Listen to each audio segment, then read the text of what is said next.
Hello friends, जय जगन्नाथ। आपण मानक मो यूट्यूब चैनल को स्वागत करुच्ची। मु सीमा। चलतु आज आम किछि मिठा प्रस्तुत करवा। प्रथमे मु किछि पाचिला कदली नहीं।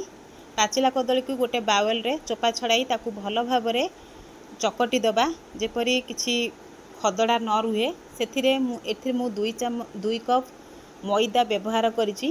मैदा को मध्य भल भाव कदली द्वारा मिसई चकड़ी दबा। ये गोटे गिना मुझे क्षीर नहीं। ये दरकार मुताबक मु क्षीर व्यवहार करी। क्षीर को अल्प अल्प करी ढाली ताकू भल भाव मिक्स करदेबा। बैटर गोटे प्रस्तुत करवा। एमे पानी ऐड करवा नहीं। तापरे एठी मु गोटे कप चीनी व्यवहार करिछि। आपण माने जदि चाहिबे अधिका मिठा खाइबा पई आउ हाफ कप चीनी ऐड करि परिबे। एवं नड़िया को पाती करिकी पकईची। किछि पान मधुरी, किछि ड्राई फ्रूट्स, गुजराती गुंड को पकाई ताकू भल भाव आमे मिक्स करदेबा। 10 रु 11 घंटा आमे ताकू रेस्ट छाड़ी दबा। तापरे आमर एबे 10 रु 11 घंटा हो जाइछि।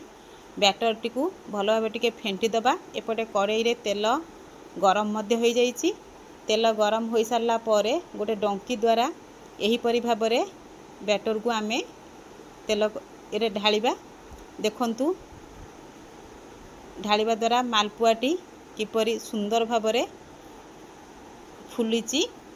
एही परि भाव गोटी गोटी करी आमे सबुतक मालपुआ को छाणी दबा। आपण माने मध्य एहा को घरे प्रस्तुत करंतु। देखिबे आपण मानू मध्य बहुत भल लागिबो। निजे खांतु ओ अन्य मानू मध्य खुआंतु। आपण मानू जदि भल लागिला ताले मते कमेंट बॉक्स रे निश्चय जणैबे। एवं लाइक शेयर सब्सक्राइब करने को आपण भूलिबेनी। आमर एबे मालपुआ सबू प्रस्तुत हो जाइछि। देखंतु बहुत भल स्पंजी मध्य हेइछि। आमे एहा को एबे सर्व करिवु। टेस्ट करी देखिबा एहा किपरि लागुछि। आपण मते निश्चय कमेंट बॉक्स रे जणैबे। धन्यवाद।